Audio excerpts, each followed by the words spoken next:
YouTube, what it do? It's your boy TWV, and we are back with Miss Stavi, aka the Queen of the Fall. Yes, we are a couple days late, but we are with the Night 2 SummerSlam Fallout and everything that has went on in WWE from Monday till today.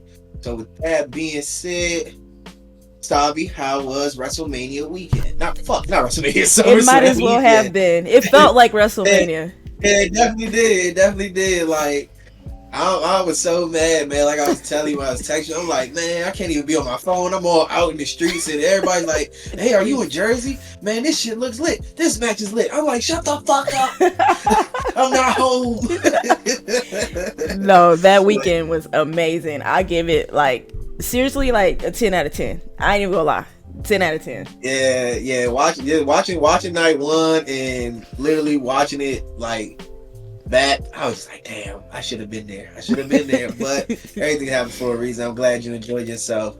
Let's get into it. So for night two, I was really high on the triple threat match to open the show. Like, I really enjoyed it. Like I told you in the video we did Thursday, of course, it was going to be a different style and different pace. I've seen a lot of people's tweets, and a lot of people, had mixed reviews about it. I enjoyed it though. I like we said, we knew that Naomi was going to win in a heelish way.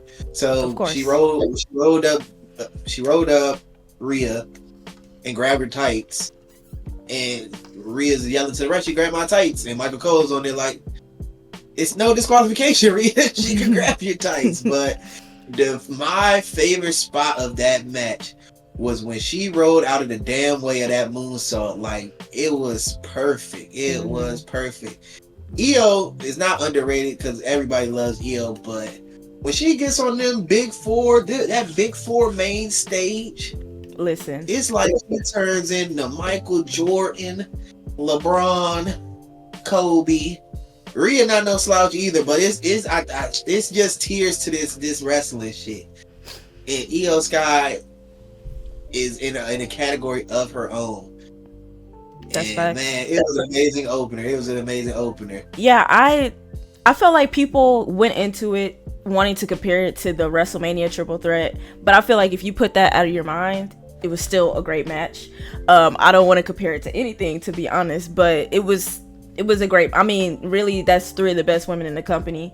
And the way they worked well together was great. And I feel like the storytelling, in-ring storytelling, was great as well, because I feel like not enough people are talking about the fact that Rhea and Io seem to have this thing going on. And I think it's leaning towards them going into a tag team sometime soon. Yeah, because on Raw afterwards, it's like a friendly rivalry, but it's slick be getting to Rhea too.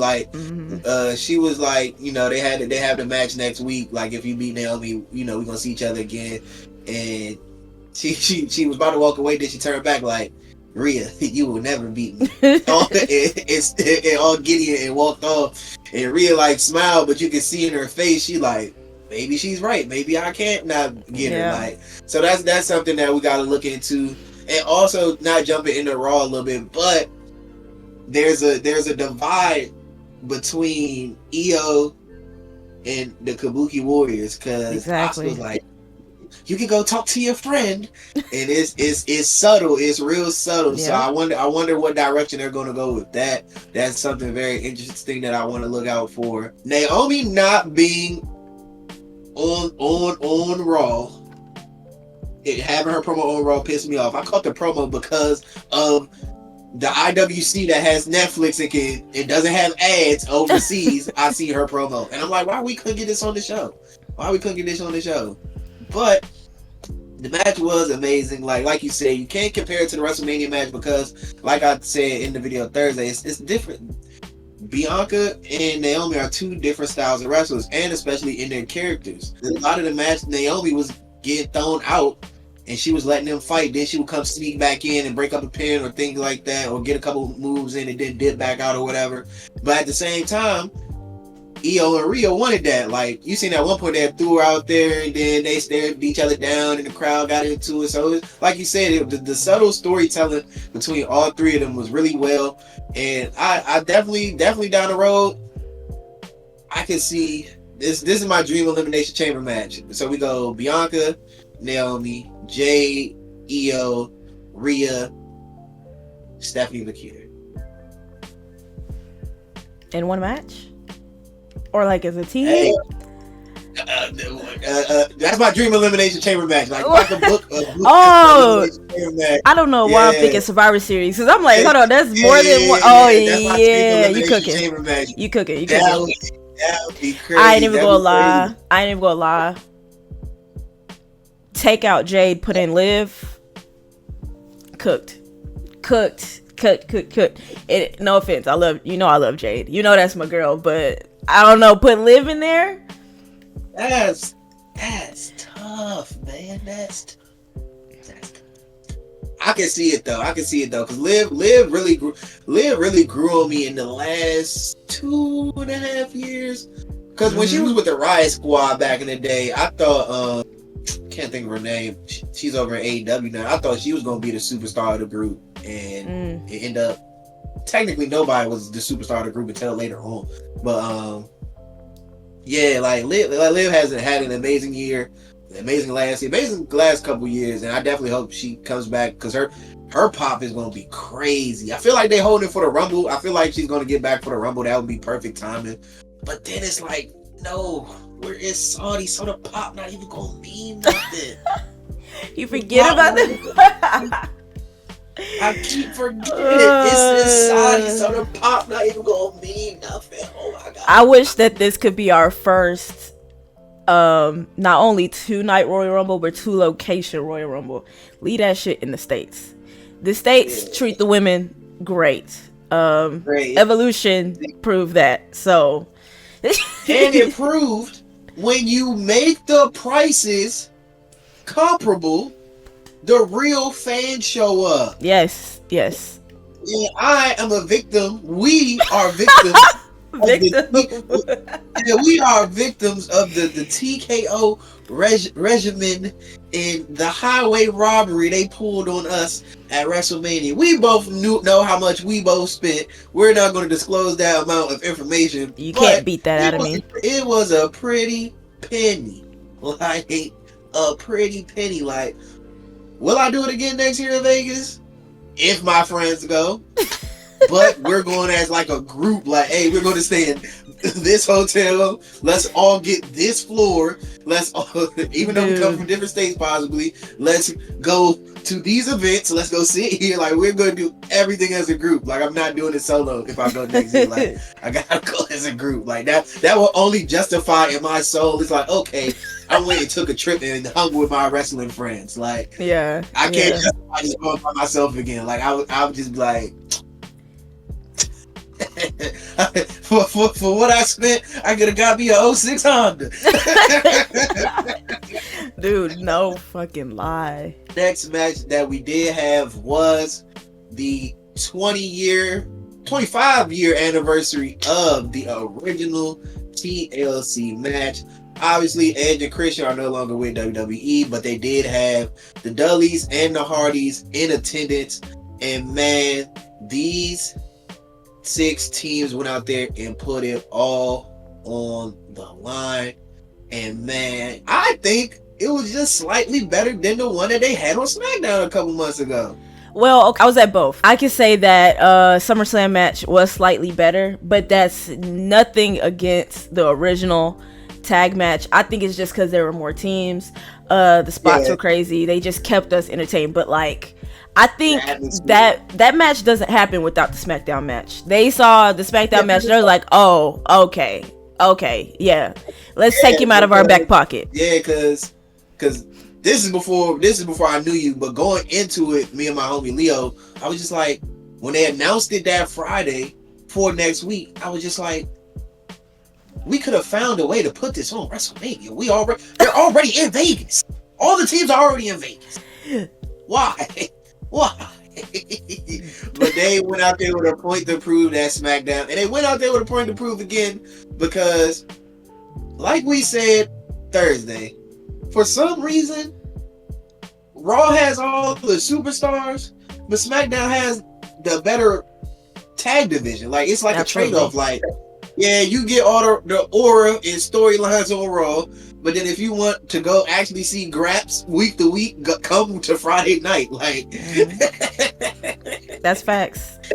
Yeah, you got a little bit of aura over there because Cody is over there, Cena was over there, like, you know, Drew and all them was doing their little thing. But if you want to go see in-ring action for predominantly a good majority of the show, it's gonna be on SmackDown, which is crazy. But like I said, the match was really, really great. Like, Candice LeRae was out there for the love of the game. I did like the run-in. And normally depending on match type, I'm not a run-in junkie. But all the run-ins made sense because it was like everybody had an extra person trying to help them win, which is really dope. A lot of times the run-ins is just like, all right, why did you run in? And it don't make sense, but literally everything made sense, from Candice LeRae running in, and then B-Fab running in, because B-Fab was part of the faction with the Street Profits and Bobby Lashley before Bobby Lashley left and went to AEW, so they still held that tie together.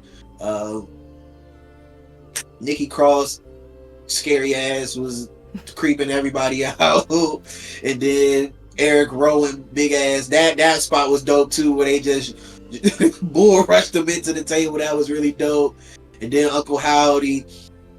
Did not personally not like the finish. I loved everything about the match but the finish. I feel like we could have put the belts on Fraxia. Yeah, that was my big thing. I felt like, and I told you this, I felt like out of every team in that match, I would have been fine with any team other than the Wyatts winning it. The Wyatts are just not doing it for me. And it's no offense to them. They're just, I don't know. They're just not doing it for me. I don't, and it's not that I don't think that they should be there. I'm just lost for a reason to care. I think every other team is better in ring than they are. And every other team has done better character work so far. And yeah, I thought that match was gonna be a way to get the belts off of them so soon, because I mean, you're going against 5 other teams. Like, I'm not gonna blame you if you can't retain, but like, them retaining was kind of crazy, but it made sense because it is like 5 of them in that fucking faction. But when I saw Bo Dallas on the ramp, I knew we were cooked. But I also wasn't a fan of the fact that when it came to the actual match, the Wyatts were like on the tail end of the most prominent teams during the fight, if that makes sense. I saw more of the Street Profits, more of Andrade and Rey Fenix than I did of the Wyatts. I feel like they just came out of nowhere. And Johnny Gargano, DIY. I saw more of them, and then, you know, the Wyatts just come and jump everybody. But the match was amazing. I love that Candice LeRae spot, and I love the fact that the women got involved, because I feel I like the idea of WWE kind of getting some mixed tag action back. We did have a mixed tag match, a 6-man mixed tag match like in the last 2 weeks. So I would love for that to continue, because Nikki Cross has just been doing nothing. So is Candice LeRae ever since she left Nia Jax. B-Fab is supposed to be with Michin, but we haven't seen her in so long. So the way that these teams beef with each other, might as well get the women involved and make it a whole thing, because I'm tired of seeing Nikki Cross just sitting there aura farming. I want to see her in the ring. I want to see B-Fab in the ring. She's getting better. And I want to see Candice LeRae. I like Candice LeRae, and I think it'll be more interesting if we get the women involved. Most definitely. Boom. So the next match on the card was the Becky versus Lyra Valkyria match for the IC Championship in basically a street fight, but they didn't call it a street fight. No disqualifications. Like, okay, it's a street fight. Let me get something off my chest. If you were at SummerSlam, come to the front and let me whoop your ass, because the whole crowd was disrespectful the whole time during that match. And it's kind of getting to me, because Lyra and Becky have never put on a bad match. Correct me if I'm wrong.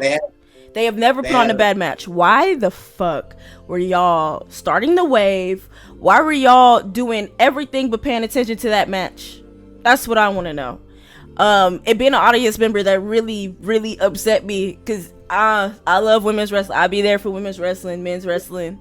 It's close second, but I'm a big women's wrestling fan, and we were getting a good match, and y'all playing in our faces with the wave. The wave, okay, but yeah, it was a great match. And I don't know why it failed to capture some people's attention. I don't know if they had predetermined that they weren't gonna fuck with this match or what, but I don't think what we saw warranted the treatment that it got. Yeah, not at all, because they really went out there and they were extremely creative. Like Becky with the zip tie, Lyra with the crowbar, Lyra. And I know people watch my videos. My dad hates for me to curse, but man, these matches had me Solo Sikoa in the crib. Lyra did a fucking moonsault with her hands tied. With her hands tied, she wrestles better than a lot of people. I'm not gonna name any names, but with her hands zip tied, she's better than a lot of people. It is just crazy work. One spot that has the internet in the frenzy, like, where did Lyra come from, was so funny, because if you don't know, when you're watching it on TV, when you're physically there, you're watching them get to the spot. So the viral moment is so much funnier from the other side, because it's like, you're watching them like, oh, she's about to jump off of this, but the camera's right here at the table with Becky's face like this. All you see is like she just come out of nowhere. Yeah, that shit's funny. You know, I will say I did not enjoy the finish. And not the finish of the match, but I did not like that Bayley got involved, and it was kind of what's the word I'm looking for? Underwhelming. Like, I was looking for a turn, and I just got like, oh, I accidentally cost you. Oh my god, you know what I mean? I want a little bit more from that. We called it though. We just didn't know which way it was going to happen. We literally called it. We was like, Bayley's going to get involved, but it ended up in Becky's favor, which is like, damn. But like we said, Lyra had spanked her like 4 times in a row, like match wise. So it's like, I'm not mad at it, but yeah, like you said, like it should have been boom. All right, I cost you. And now Lyra's knocked out because she hit her with the chain in the face. So now it's like, I'm about to stomp Becky ass out after this. And then, but then Becky's the heel, so it's heel on heel. So I guess they kind of just like, that's kind of it. To the next match, which was the steel cage match of Jacob Fatu versus Solo Sikoa for the United States Championship match. And because it was a carrying cross match on SummerSlam weekend, this would be the second worst match of the weekend. Definitely. And it's not really bad. I just missed a lot. Like, I'm having Solo Sikoa and Jacob Fatu in a steel cage, and I feel like it was a regular match. I wanted some like real brutality. Like, I want to see you try to beat the ever living fuck out of this man, and I feel like I didn't get that. I didn't get it. Like when we say like they left something on the table, like the Jacob Fatu spot post match. Why did we do this in the match? And we could have really put the belt back on Jacob if he did that. Yeah, that could have been the finish. That could, and I'm not mad that Solo won, but the way Solo won sucked because Tonga kicked the fence into Jacob's face, and Solo just fell out the ring. Like, when I fell out the ring, fell out the cage. Like, boo. Like, I remember when steel cage matches meant something. Yeah, you couldn't just fall out. Like, the last time we had a steel cage match where the finish was cool was when Kofi Kingston launched himself out of there. Before that, people was going over the top. Nobody was going through the door. Yeah. But before that, I can remember. Then Mark Henry break that joint one year. The inside of it, like, steel cages used to mean something. Like, Hell in a Cell, Punk and Drew brought the feeling back for that, because Vince tried to kill it with the Seth Rollins and the Fiend match. Because boy, I remember the internet was in a frenzy over that one. But Hell in a Cell really not Hell in a Cell, Steel Cage match really hasn't had no aura in years when you really think about it. It hasn't. And I mean, I get that Solo is like a heel and like a cowardly heel, but when I see you like desperately trying to escape the cage, I want to see a reason for that, not just I want to win or I want to, like, it nothing really gave. Like, okay, if you're scared to be in the cage with Jacob Fatu, I need to see why you're scared to be in a cage with Jacob Fatu. I feel like I didn't see that. And with Jacob Fatu being on the WWE roster now, I have yet to really see that moment from him, other than when he, I forgot the name of that move, but when he hit Braun Strowman like multiple times on that one Saturday night's main event. Jacob Fatu is a monster, and I feel like y'all need to present him like a monster. I need to see He had some moments though. Like what? Like his debut was like a moment when he crushed Cody and all that. I be having moments. I don't know, man. I feel like that's how it started, but this was a big opportunity to continue to push that monster mentality for Jacob, and I feel like we didn't get that. He's definitely had moments, because last year's Survivor Series, great, but that, you build, I feel like all that builds up to here, where, okay, we're seeing Jacob Fatu in a steel cage match, and that didn't give. Yeah, the ending should have been in the match. Like, not the ending like Solo winning, but the ending of them coming into the ring. It should have. This is how I would have did it like this. They would have climbed over the top, jumped in. Jacob would have still beat them up.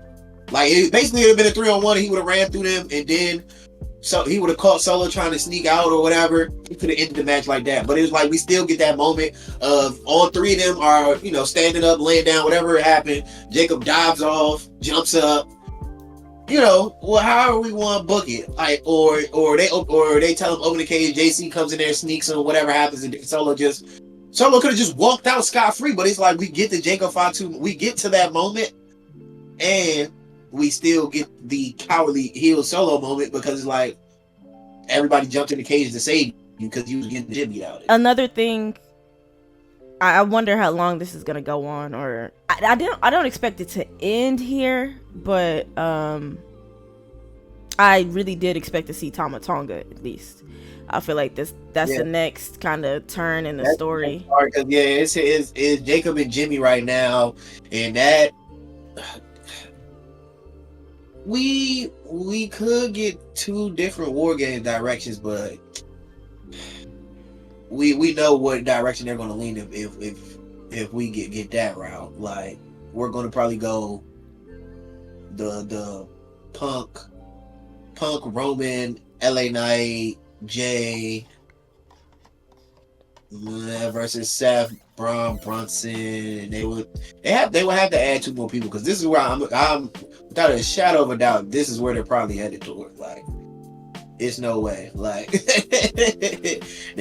unless we call it Sammy back, and Sammy always down to get down.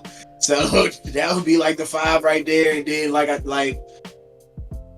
now that Austin Theory, like I sent you the tweet, is not on the internal roster, I don't know what direction they go. I really still feel like it's Tony D, but then it's like the Vision, is that what they call it? The Vision, they have to add 2 more people, because this is going to War Games. Like, Seth and Roman are Triple H's guys. Cody's Triple H's guy, but Cody's gonna be on a whole different story. He might not even be on that pay-per-view. Like, this leads to War Games. Like, if they want to put asses in seats for War Games and get people to come across the country to California, Romy Rome is going to be in that cage again. Yeah.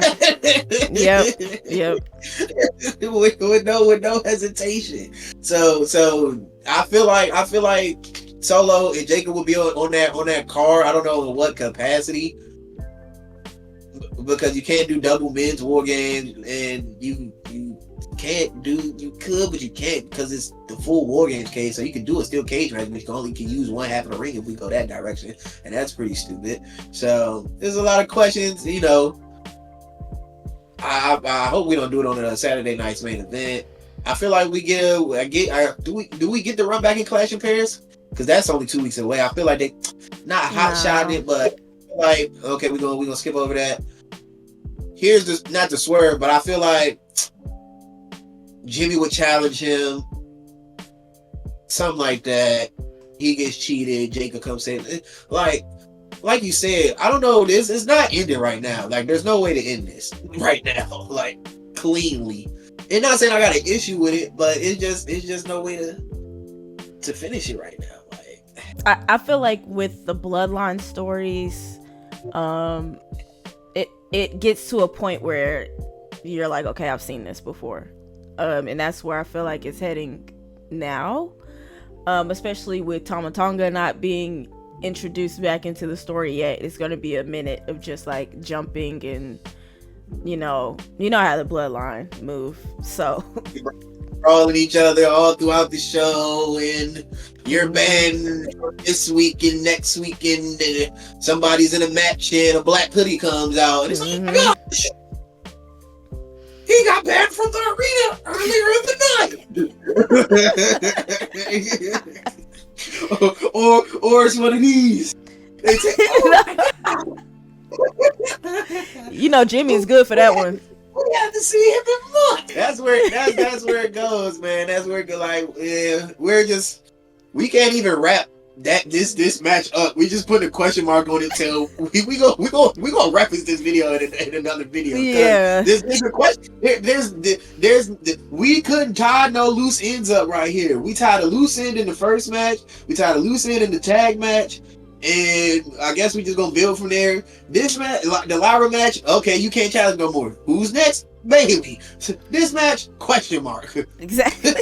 Like that. How far are you gonna go? The United States Championship is in the vortex. Like, if you want to be United States champion, you're cooked. It's so bad in the vortex.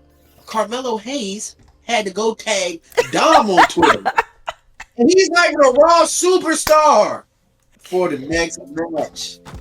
It could possibly be my favorite match because I am a huge Dirty Dom fan, and I'm a huge AJ Styles fan.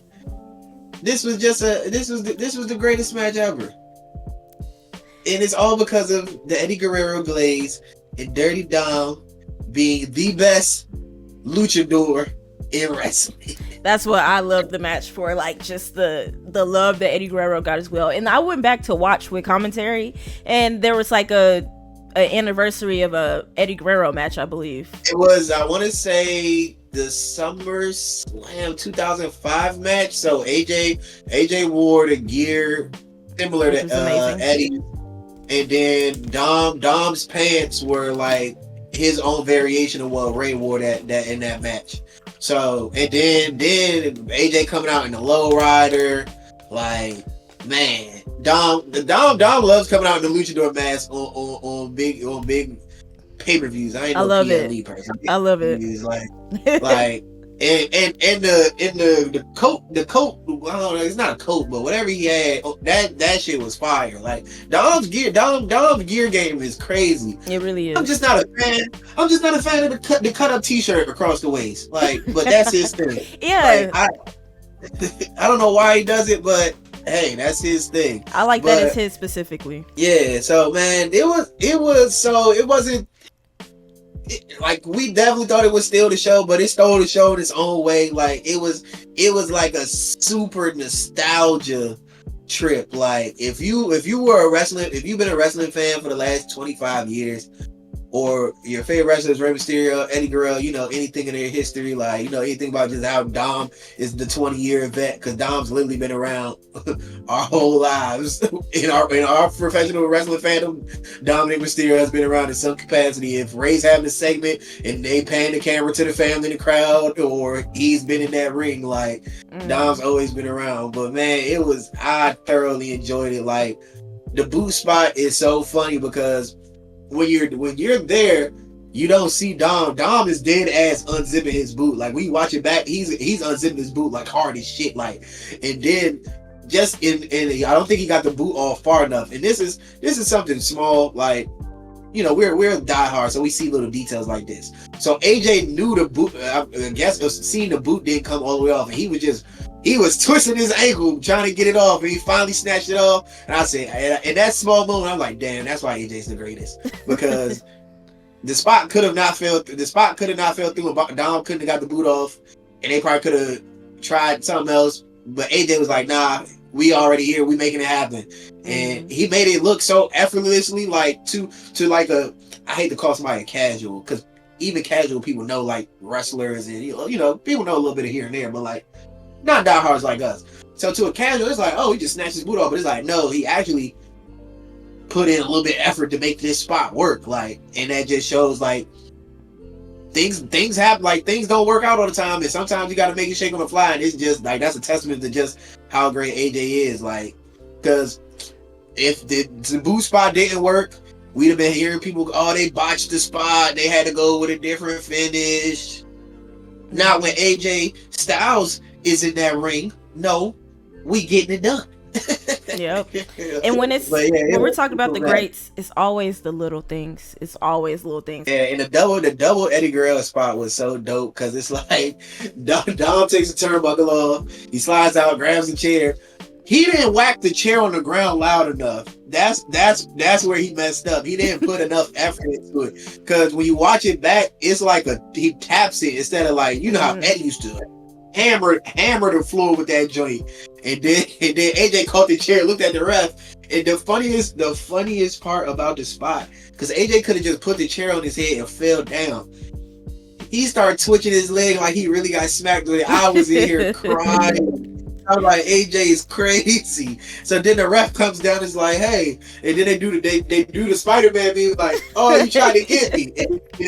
And then the ref literally kicks the chair out the way they get back to wrestling. Like, that was the best match. That was the best match in my opinion. Just because of how goofy it was. Like it definitely made me. Wrestling doesn't make you laugh all the time, but that, I was just like, they're crazy. But it's like, you know what they're doing. That's what makes it so much funny. Yeah. To wrap it all up, we have the main event street fight for the Undisputed Championship. Cody Rhodes versus John Cena. And we had to just start with the entrances alone. Dude, let me tell you, I lost it. I'm telling y'all. This is the reason why SummerSlam succeeded, in my opinion, because even though like everyone has their opinions on the heel turn, but I can tell you the face turn was amazing. And I loved the way that story, if you will, I just loved the way that they presented it, because I even turned to my friend Eddie before I think Cody Rhodes is still coming out. I'm like, wait, is John Cena gonna change his entrance back or what? So I think that moment with the entrances meant even more, because I was already anticipating like, okay, what are we gonna get here? And then the little disappointment I got when I saw the black screen, and then like just the excitement that I felt when all the colors hit. That man took me back to my childhood. And it's crazy, because I was a Randy Orton girl down, but like still, I'm not gonna, this is the shit. Like, when people wonder why we still love wrestling, this is the shit right here. It's stuff like this. Like, and speaking of that, like, I loved both entrances. Cody never fucks around with his entrances. Never. So like, I seen the mask earlier in the day, like on Twitter, and I'm like, like, okay. And it was like, he reworked the WrestleMania mask. Like, I guess he put the whatever it looked like it broke, and they pieced it back together, whatever design it did. So I'm like, okay, that's cool. And then at first, before this is where having following people in the IWC that know, sometimes people know more ball than you. It's life. So at first I thought the promo was AI generated. I was like, nah, no way they made an AI Dusty promo. So then a couple people made the same tweet, and then somebody was like, nah, this is from an actual Dusty promo. Then they clipped the video. I'm like, oh, this is fire. And then, he came out the Cody Vader. I'm going to always love the Cody Vader. Like, it's the stupidest thing in wrestling, because it comes up so slow. But it's so dope when you're watching it. Like, yeah. So then to the Cena one, because I was at home watching it. Y'all seen him run with Stu, but on TV, he's like, man, it's good to see you, Stu. He's like, you gotta run in you, Stu. I guess Stu nodded to him. He's like, well, let's run then. And Cena being my favorite wrestler, him running to the ring was a staple. But you can see over the years, he was running out of gas in that tank because he hobbled to that ring. He hobbled to the ring. And he made it happen, though. He made it happen. And man, you can see the excitement even when I don't want to call her name. Is it Alicia Taylor? I think her name is Alicia Taylor. Yeah. I was about to call her Alicia Fox. I'm thinking about back in the day. So yeah, man, he hugged, like, there's a photo of him hugging her before, like, she does the entrance, and man, she's not no Samantha Irv. I'm not going to disrespect her, though, but she's killing it. She does an amazing job. She does an amazing job. Like, so she gives you that Samantha Irv feeling, and I respect it. I respect it for sure. You know, wish Samantha could have been around still, but you know, she want to do other things. I respect that for her. You know, when it's time to spread your wings and go, spread your wings and go. But man, this match,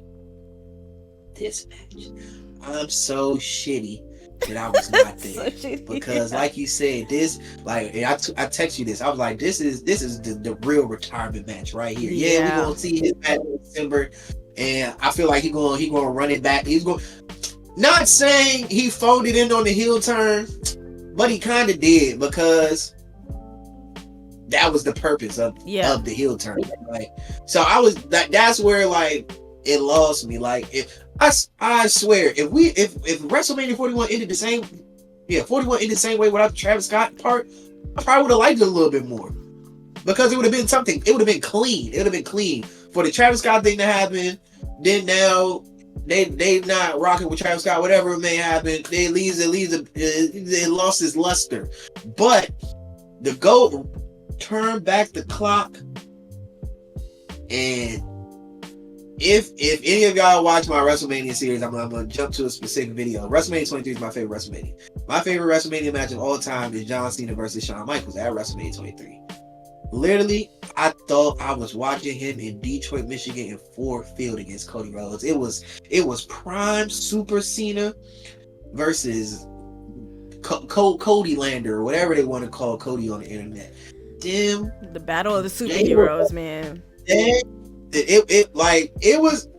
I'm not gonna lie. When it was the Cena Rock passing of the torch match, and they had two matches.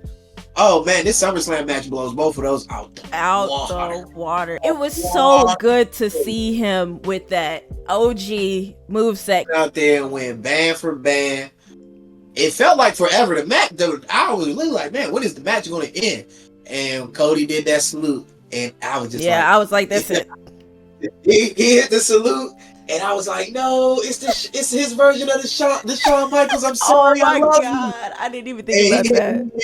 Crossroads, and WWE, I'm not even gonna call it the new regime now, because it's kind of old. But the way they have the camera angles now, that ref counting that 1, 2, 3 so slow, and jumping up to tell him ring the bell, I was just like, I was happy because Cody's one of my favorite wrestlers now. But I was just like, damn, man, he took my dog out back and put him down. But it's like, we still have 12 more days. But this was the match. Like, when we talk about Cena's last year, next year, we're going to circle back to the SummerSlam match. Like, this was the match that ended Cena's career. Like, yeah, we may talk about the last match, but we're probably not going to talk about nothing in between August and December, probably.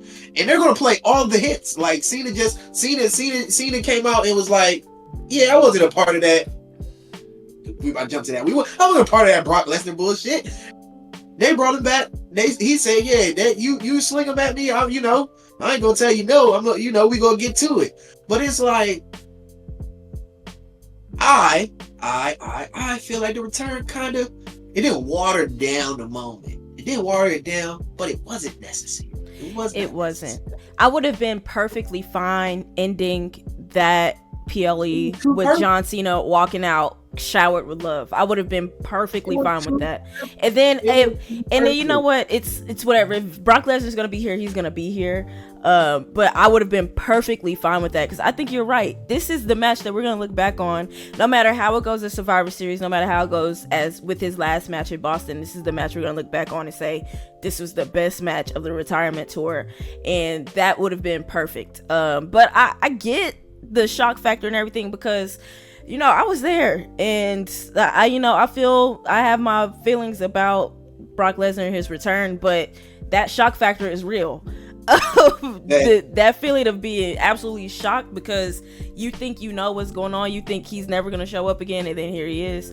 But like I don't think it was necessary, because I feel like it overshadowed everything with that match, and that match was beautiful. Kind of the same with the cash in. It's just Cody winning the title back overshadowed. John Cena in his whole going back to his roots thing overshadowed, because everyone's talking about Brock Lesnar, and it's not even talking about him in a wrestling sense. It's talking about everything else outside of fucking wrestling, and that's really the fucked up part, because we're not even talking about wrestling anymore. It's people arguing about morals and what's right and what's wrong, which is crazy. Yeah, definitely. Because like Seth, man, because I did a night one video, but just to circle back to night one, Seth Rollins is this. I don't know if I texted you or I tweeted it. I was like, Seth Rollins is this generation's Shawn Michaels, and Shawn Michaels didn't get the love. Like, Shawn Michaels got the love, but he didn't. I am a younger person that knew ball. Like, Shawn Michaels and Razor Ramon were the first two people I seen in a wrestling match that really got me into wrestling. So I love Shawn Michaels forever. But it's like, he had his little thing with the drugs, all that. So a lot of his work went underappreciated. But like, when you looking back, it's like Shawn Michaels and Bret Hart were like 1A, 1B, and then Stone Cold, like, for in ring, and then you had Stone Cold, like, was the aura. Shawn Michaels had his own aura too, but it's like, to the way he went about everything with the in-ring psychology, with his promos, like, literally, they're not similar, but they parallel each other. Like, because for you to go work the entire company for 3 to 4 weeks, have your wife in on it, have your daughter in on it, you love the game too much. And Shawn was the same way. He loved the game too much. Like, and I love it too, because it's like we said in the video Thursday, kayfabe is dead in a lot of wrestlers today. Like, they're chronically online. They're blurring. We blurring the lines between reality and fiction. Like, and I love every aspect of it. But Seth Rollins is a throwback to a different generation, just like Gunther is. Like, Gunther, the whole character, personality, wrestling style is a throwback to like the early '80s. It's like I'm coming in there and I'm wearing you out, and you better be man enough to take this beating, or if not, what he tell Jay, I'm gonna take you to the deep waters and I'm gonna make you drown. Mm-hmm. And just having just those two separate polarizing characters. Every wrestler is different in character and polarized in their own way, but those Gunther and Seth just stand out in their own way. Like, not saying they're in a class of their own, but just like, when you're a true historian of wrestling, you can see these things. And like, that moment was so fire, and I'm so mad I missed it, man. I'm so mad I missed it. I was like, I'm telling you, it was. I missed two legendary moments. I did get the WrestleMania moment. I did. So 2 years in a row, I have got my WrestleMania moment. So I'm not mad at that at all. Like, but man, I got the SummerSlam moment last year too when Roman returned. But it's like, we knew that. Like, we knew that was coming. Like, but I feel like these two were genuinely surprised. Well, to some people, look, me personally, I believe the injury angle, because I'm a sports person. You don't ever, when it comes to injuries, like, to me, doubting an injury, laughing at an injury, celebrating an injury, that's taboo. You never do that. Even if it's a wrestler you hate, even if it's a team basketball player, football player you hate, you never. Injuries are serious. So when his injury was a thing, and they weren't, because you know, being a wrestling fan in 2025, if you're on the internet, you're coming across insiders, dirt sheets, and all that stuff. Normally, if it's a work, there's some type of indication of that. There was never indication. It was all speculation. It was, well, this is what's normal, this isn't what's happening with Seth Rollins, but it's everyone backstage is under the impression that he's injured, all this other blah blah blah blah blah. So with that going on, I believed it. Now, I did think it was possible at SummerSlam. I thought it was possible. I'm like, okay, maybe he was hurt, maybe he was not as hurt as we think he is, because we never heard anything else, you know. But I just believe the whole thing. So that shock, it was genuine, because I really didn't like when he came out with the crutches. I was like, okay, you know what, him showing up makes sense. He's gonna flex his muscle, but you know, he actually is injured. So like when the crutches dropped, I was genuinely shocked. That moment was everything to me, and that was my first witness of a cash in. So I was even happier on that front, because that is crazy. Because I'm thinking, I'm like, when I watched, because like when I got home at like 9:30, so literally when I cut Peacock on, he was walking down the steps with the belt, and I was like, no. So I had to rewind it because I didn't want to go to the Twitter and see him talking about it. So I rewind it because I'm like, because I literally we said it's Thursday. It's like, don't be surprised if he crutches and all. I thought he was going to come crutches and all and get it done. Yeah. He said, lead them joints. Oh, the knee good, buddy. I lied to all y'all. Come on, let's cash it in. And man, hey. And this is crazy. Just a little side note.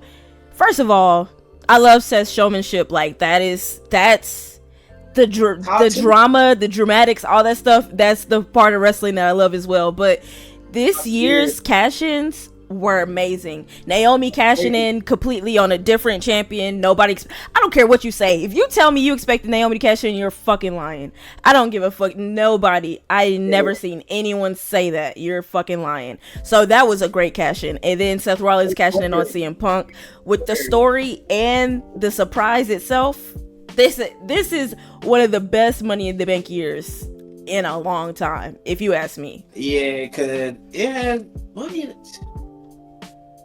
I can't even think of a dope Money in the Bank year outside of this year. I ain't gonna lie. I really like, now, Carmella's cash-in was kind of cool, but I really can't think of the guy who was Money in the Bank at the same time. And then you think back at Dolph Ziggler. I don't even know if the women had it back then.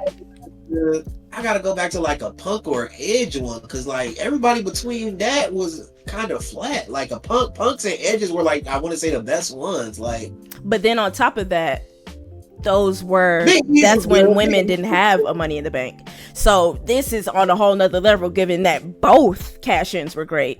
We have plenty of male cash-ins that were amazing, but those were the only cash-ins for the whole year. Especially these days, look, it's very hit or miss with a lot of things. So the fact that they nailed both cash-ins is a good thing, and that, you know, like I said, one of the best years. No, EO's cash-in was good. EO's cash-in was good. Who was Money in the Bank with her though? Priest. That was Priest. Priest was good. Okay. I'm still taking Seth and Naomi over Priest and EO, but they were still good. Like, I'm not saying anything bad about Priest and EO. It was unexpected, but a WrestleMania cash-in is. What you want to know? The craziest thing? It's karma. Punk screwed McIntyre last year. Yeah. And then Steph screwed him this year. And he had the shorter reign. So now Drew McIntyre can rest, because that 5-minute reign applies to CM Punk too. And I think CM Punk was a few seconds shorter than Drew McIntyre. For such a high weekend, and I'm not gonna say I'm a Brock Lesnar guy, but I fuck with Brock Lesnar, but it's like, for all the outside noise, it wasn't necessary. Like, I seen a tweet that's like, whenever WWE does, it goes 2 steps forward, they take 3 steps back. And because this was an all-timer. Brock wasn't needed. Like, Romy Rome the part-timer, but Romy Rome really shows up and gives it his all once he comes back. Brock's not making the town. He's coming to beat you up and roll out. Hey, don't. This is bias, because he's my favorite wrestler. I think it's bigger than Dwayne Johnson. If you ask me. John Cena? Yeah, if you ask me. Yes. I can see the argument being made. I personally, like, he is bigger than life for me because that's where I grew up, but I didn't really see The Rock in his prime. I kind of feel it's the same as, like, you know, like, I can't really say for sure. I can only go based off of what everyone else is saying, but he seems pretty larger than life to me. But I don't know about The Rock. I don't know about that era because, you know, I know that era really put wrestling on a map that it wasn't on before, which gave John Cena that platform to be who he is. So I don't want to open that can of worms on my opinion on it when I can't give context to it, you know, but I don't think it's crazy to say. I don't think you're crazy to say that. And Dwayne, you bald fraud. You lucky that they put on such a great match at SummerSlam that you weren't needed, and you lucky Cena turned face 2 nights before, because if he was still a heel, oh, that would have been your ass, buddy. I swear that ass. And look, it's like, come on, bro. Can we talk about that spot where they went under the stage and came up with Cody Rhodes on John Cena's shoulders? Like that. It was so crazy. Like, it was so absurd, but it was so silly and all that. But, like, I loved every bit of it. Because when they went under the stage, I'm like, what are they doing? What are they about to do? They came up on the little platform. I was like, oh my God, this is the best. The best shit. Because they literally went under there and he was just like, jump on my shoulders. And we're going to go back up the elevator. Yep. And he was like, well, and Cody was like, all right, John, let's do it. Like, that's literally probably what happened on it. Of course, we'll never see a video of it, but it's literally probably Cody jumping on John's shoulders or John picking him up and literally, like, they're literally probably right at the elevator. All right, let's go. And hit something, yelling down there, somebody hit the button. And they're on Twitter going crazy. It's like, oh my God, I never seen a wrestler that had so much aura. Like, y'all really pulled out all the stops. Like, and Cody's a psychopath though. Like, but when I tell people, because people kind of try to shit on Cody Rhodes, like my dad definitely tries to shit on him. But it's like the moment Cody Rhodes became a made man in professional wrestling was the Hell in a Cell, because his I don't even know where it's set, but he couldn't even use an arm. He couldn't even use an arm, and he went out there. That's the second like I'm lost. I'm stumbling over words how great that performance was. Of course, because he's in there with Seth Rollins, but it's like it took a lot of heart to go through that match. Like, if I don't think a single non-wrestling human could have probably went through that, like, and put up with the amount of I think he's talked about it before. He's like, man, he almost want to throw up every time he like did anything like hitting that arm or anything like that. But it's like these are the best live stuntmen and women in the world. Like, it's one cut, it's no rewinds, it's do or die every single time. Like, and that was fire. I want to make one more point on that match. I love the fact that Cody Rhodes really leaned into the heel role. I'm a little bit like on the fence when people say that Cody Rhodes acts like a heel, because like for this instance, some people would say it was a little bit heelish to do the thing with the turnbuckle or whatever, but you know, it was a street fight. The street fight rules apply to him as well. So, but I think he still leaned into it a little bit, because there was no way anybody in that building was booing John Cena, and he knew that. And instead of trying to compete with being like who's the bigger face, or he leaned into being the bad guy. He was out there frowning, he was leaning into it, and I kind of enjoyed that.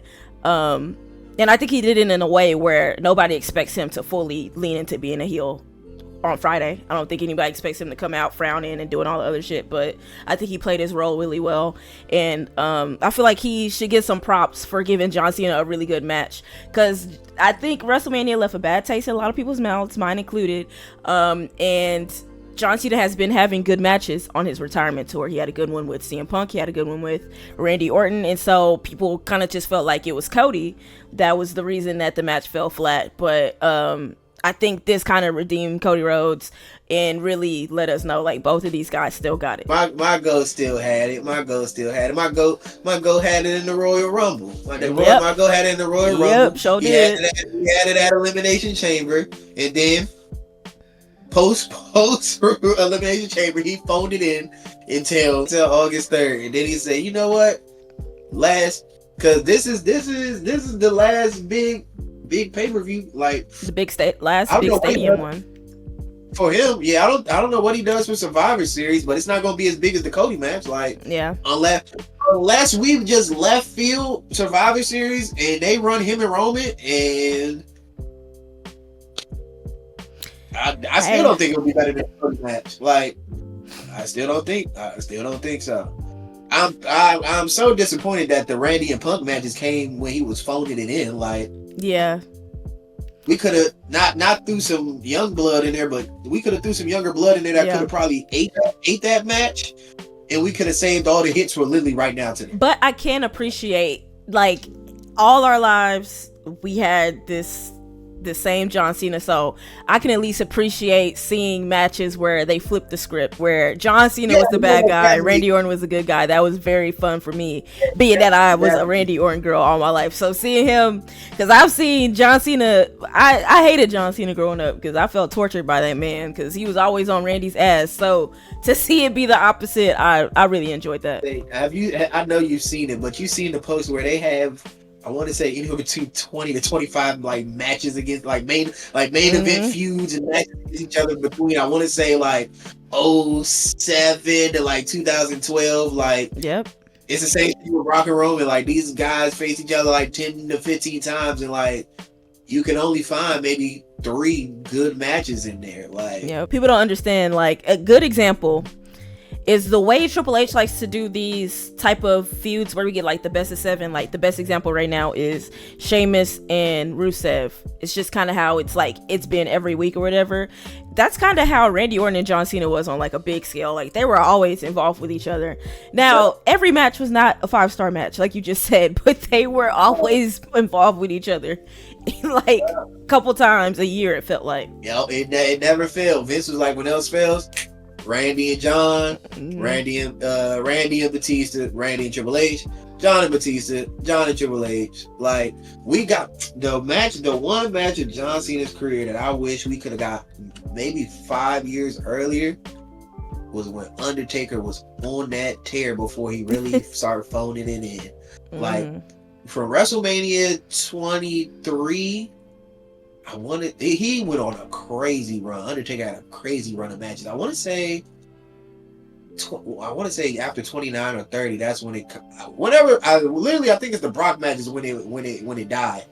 I think the Brock match killed it. I think he restored the feeling with that Punk match right after that, because the Punk match, I want to say, was in Jersey, but after that it was over. It was curtains for a big take. Like, the body couldn't keep up no more. But he had like a 6-7 WrestleMania run where, like, even though his match wasn't the main event, he was out there going crazy.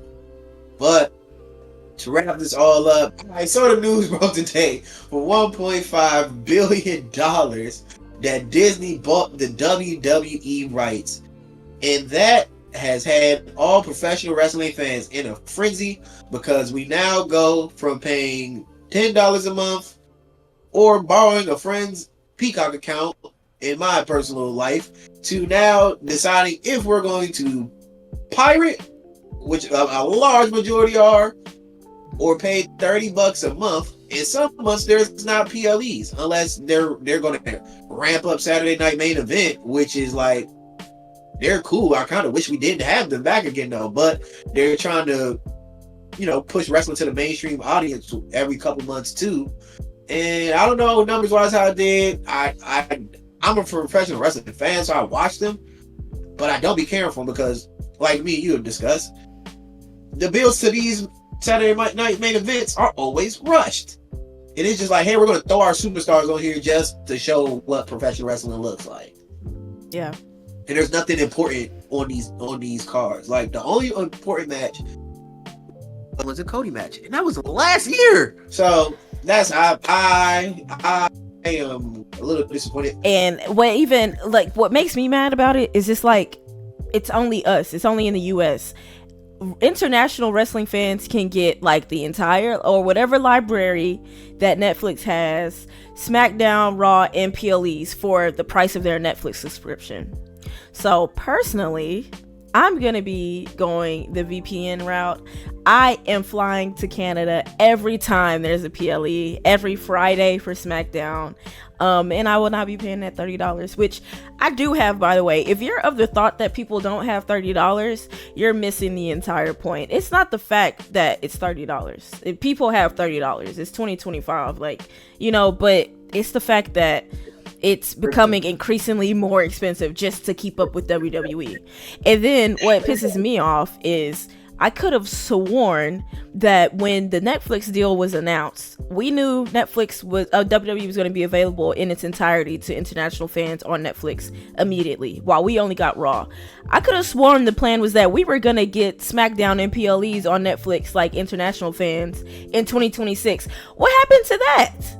Just fuck us, huh? Like, why do we have to pay the most? $1 billion talk more than the fan base. We see this with TKO every time. We like, okay, they announce SummerSlam for 2026. It's in Minneapolis. Minneapolis is... I'm not going to piss on Minneapolis, but that's not a hotbed for people that want to go. But them prices is still out the roof because it's TKO. Like, you think you're going to fucking New York City or fucking Paris watching wrestling in like the best destination the way they price these shit. It's the greatest time because it's like we're old enough to afford these things, but it's at the worst time because it's like, damn, I seen a thing when somebody went to, I want to say, WrestleMania 22 and sat like ringside for like $450. Yeah, man. I looked up. I just casually just looked up a ringside seat before I bought my tickets this year. 20 bands. Let me tell you something. I sat front row at the Go Home SmackDown for the Royal Rumble this year, January. Well, actually, it was like the end of January. I think it actually ended up landing. Yeah, I think it was like January 31st.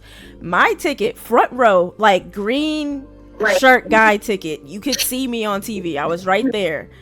That ticket ended up being like $930 something after tax. They recently announced another show in Dallas. I go and look, front row, same type of ticket, same type of green shirt guy ticket, is now like $1,400 after taxes. And this is I think a Raw, which is just, especially when you compare it to the price of the old front row tickets, it's just like, it's sick. It really is kind of sick. The super fans, and they showcase green shirt guy, they showcase a couple other people, but nobody, I don't know if she doesn't want to be a part of it and she just wants to just be there as a fan, but you always notice if you watch any of these PLEs back on TV and you're watching it this direction, green shirt guy is normally like right here. If you look to the right, it's a black lady with a mask on every single time. She goes everywhere. She was at Clash at the Castle. Like, I think she was the person that Stone Cold ran into at WrestleMania. Like, because green, they basically position green shirt got to be right in the middle of the ring. So whenever the camera pans to that side, you always see green shirt guy. And then like 4 to 5 people down is her. It's the Macho Man guy. I want to say maybe 2 to 3 rows behind green shirt guy, because you always see the Macho Man guy. Like, and like you said, super side story. Last year at SummerSlam, I sat next to a guy, and he told me he had talked to the green shirt guy one time. Cannot confirm or deny if this story is true or not, but I give everybody the benefit of the doubt. But he was like, somebody in his family worked with somebody green shirt guy's family worked with WWE. Cannot confirm or deny this. And like you said, he was plugged in with the ringside ticket, like, because the craziest thing is, I want to say when I was doing my 40-year WrestleMania series, cheap plug, from WrestleMania 30, I want to say, till now, he's been front row. And the prices went up every year. Like, what were you doing 11 years ago, 12 years ago, that you still have, and this is not no pocket watching, but if you have ever just looked up a ticket to go to a pay-per-view, you know these prices have changed astronomically. Like, so how are you still doing this 12 years strong? You're not just going to one pay-per-view.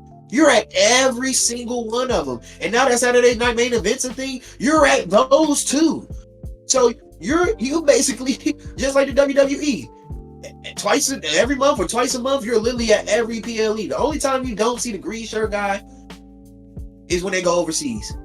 I think that's the only time you don't see him is when they have pay-per-views overseas. More power to him, respect the hustle. If you got the paper for it, hey, shout out to you. I need to figure out. I just want a chance. Shit. Give me a chance. You know? The closest I got was when I looked up the tickets to Evolution, and I think the front row tickets were only like around $1,000. A price. It was a price that I was willing to pay, but it was through On Location. On Location wanted you to buy 2 at a time, so it sucks. Yeah, I could have sat ringside for Stand and Deliver this year. And it came with like meeting Trick Williams, I think the day before, something like that. It was a whole bunch of that. I thought about that one. Man, I was just like, nah, I'm cool where I'm at. With that being said, it's your boy TWV with Stavi, aka Queen of the Fall. And we will be back with you the next time for, is it Saturday night main event or Clash in Paris? Clash in Paris is coming out, so we will be back together, joint collab video 2 weeks for Clash in Paris. So you will see this on my YouTube channel by Friday.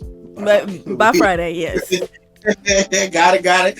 Yeah, before the week is over, the second part of the SummerSlam video, like recap, will be out. If you have watched the first one, I appreciate you. Of course, Stavi's information will be linked in the description. Go check her out on TikTok or Twitter. And we'll catch you in the next one. Peace.